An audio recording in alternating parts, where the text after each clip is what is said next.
Well, this morning I'm out, working on Native American flute and working on octave, hitting the octave, making it jump. Now, the thing that's really, really difficult, is eking out that third high note. And it has to, if you are working on learning Native American flute, you want really unobstructed airflow.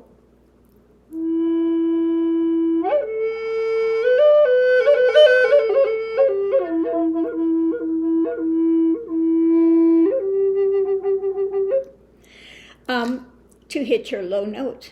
Now, to get it to jump the octave, you're going to apply more air pressure.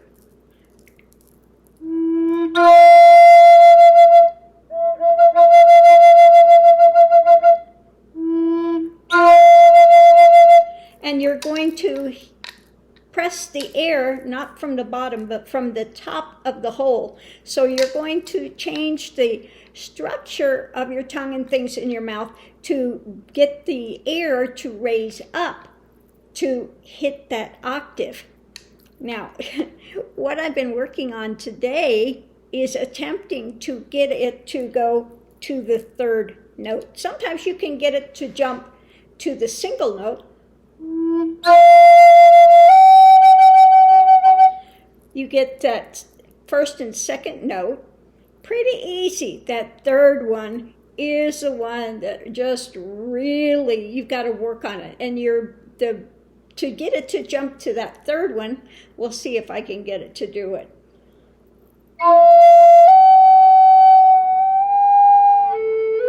There, I got it. You've got to really restrict the airflow. It's got to stay steady, because if you break it anytime during there, it's going to go back down. So it's got to be steady, but you've got to lessen that airflow and just keep it so gentle going through there to hit that third note. So why am I studiously practicing this today? Well, I ordered a ney, the flutes from the Arab flutes that come from Egypt. They play them in Egypt, Persia, Turkey, Now, when you play that one, it's going to be different from this. It does not have this, where you just blow.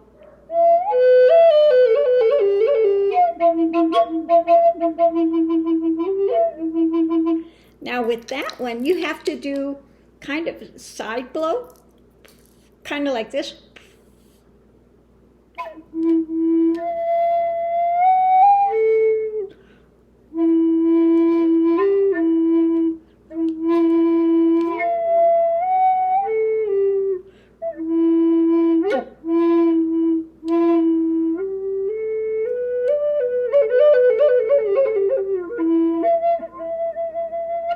So I'm working on trying to learn to do that embouchure that they have, where you've got to kind of really press the lips and almost like a whistling, directing that air right into that flute. So I'm, working on that so that when the flute comes, hopefully, this is a big hopefully, I'll actually be able to make a sound with it. Yeah, I understand it could take quite some time to be able to even make a sound, let alone something that sounds like music. So.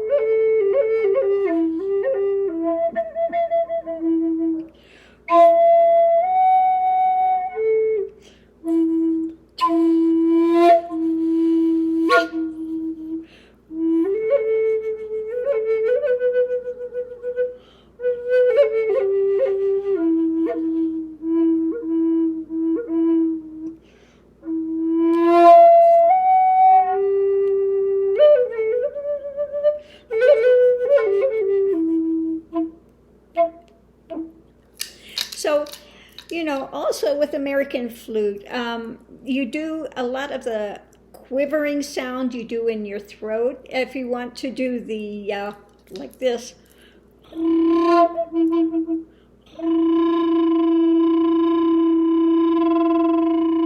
That sound is done because you're doing it in your throat, okay? You've got to do that quivering sound in your throat.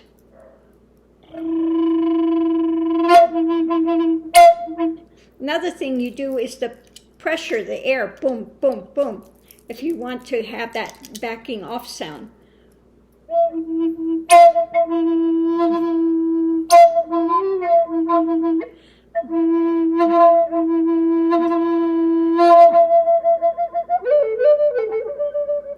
So that's all done with the air pressure, pushing it.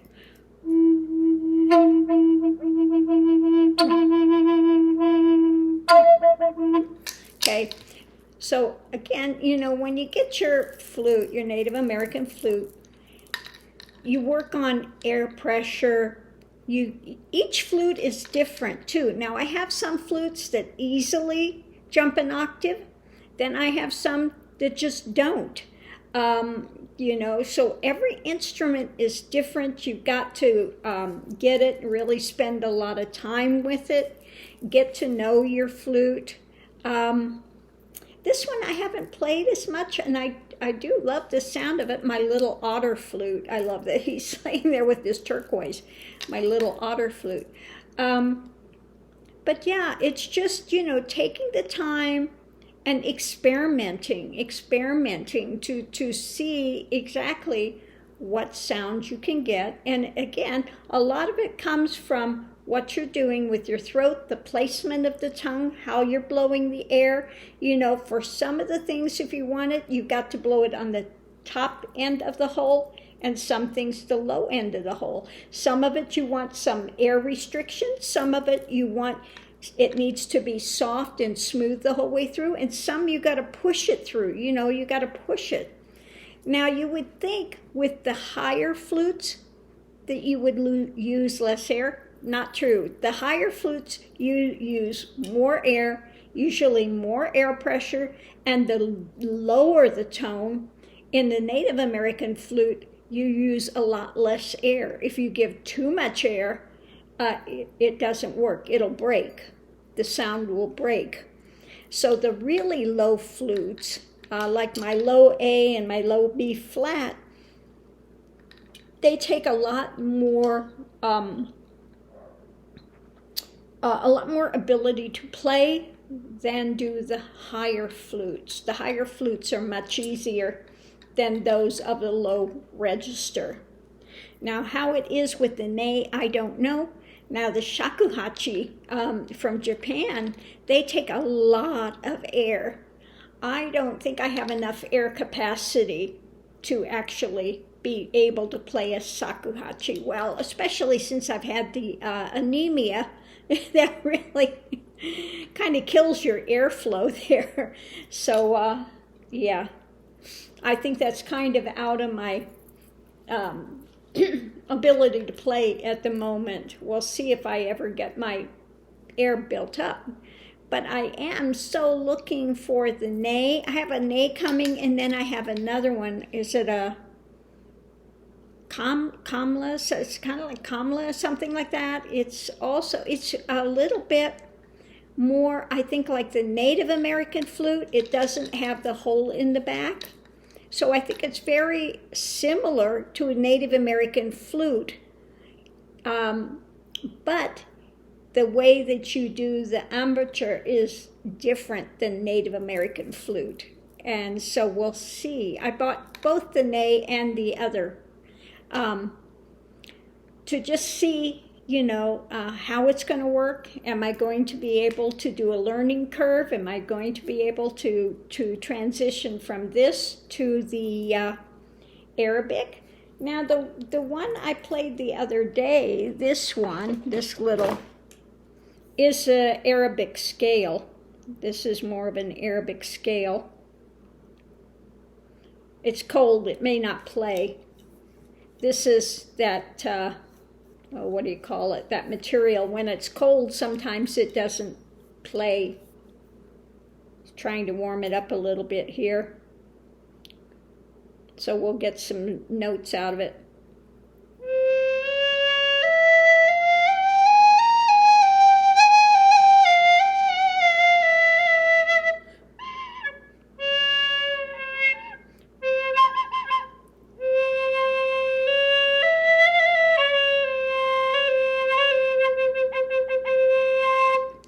So, yeah, but you can see some of the holes, like this hole is pretty large. And if I don't get that exactly right and my finger barely covers it, then I will have missed notes. It will sound absolutely dreadful.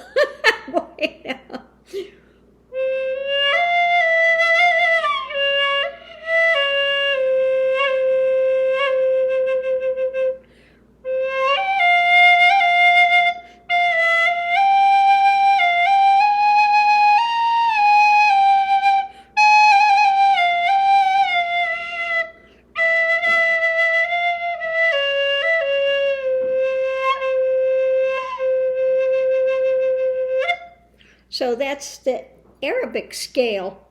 And yeah, because my fingers are so small and you've got to have your placement exactly right, for me, sometimes this one is a bit difficult. Yeah, so we'll see with the other ones coming how they're going to work. But I do really enjoy that Arabic scale. Yeah, so we'll find out. Actually, the one I played yesterday on the one, and you hear in the background, it's a heart beating. The one I put up yesterday, the Lotus Heart Kundalini one that I did yesterday. If you listen really closely, you can hear a heartbeat going in the background. So that one was fun to do. Now that flute, it's a cane flute, and actually the holes on that are pretty big. My fingers sink down into the holes.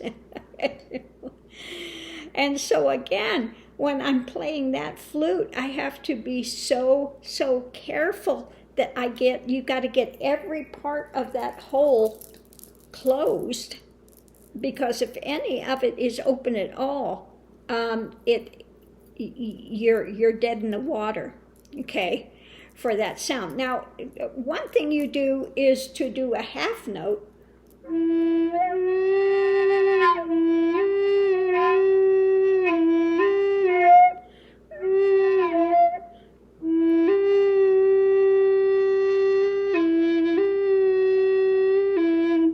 You have to place it halfway, cover the hole halfway, and you can get half notes.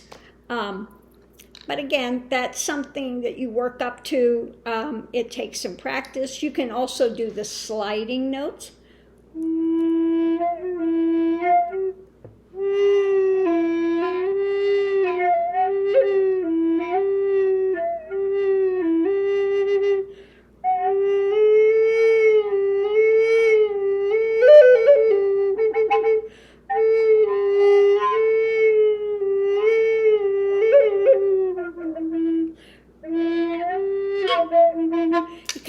Sometimes roll your finger, or you slide it up across the hole, and then you can get that kind of a sliding sound, kind of, so there are a lot of different things that you can do, but you just need to, again, spend a lot of time, with your flute, with your instrument, and just learn the mechanics of it, what you can do, what you can't. You want to do the fluttering sound.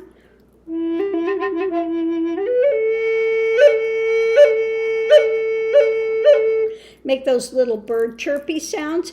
You have to raise it real quick.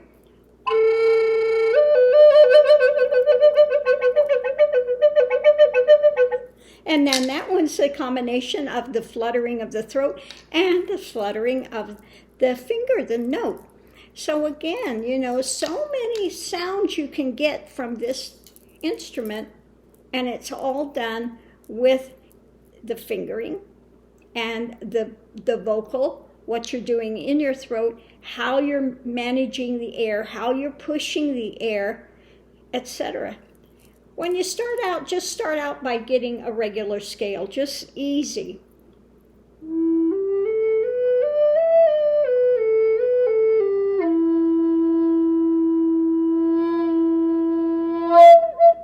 And then push it and see how much air it takes before the note breaks.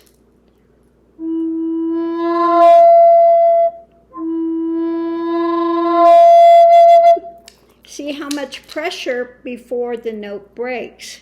And then again, it's something you can use to incorporate into your music if you want to have that jumping of octaves. Okay.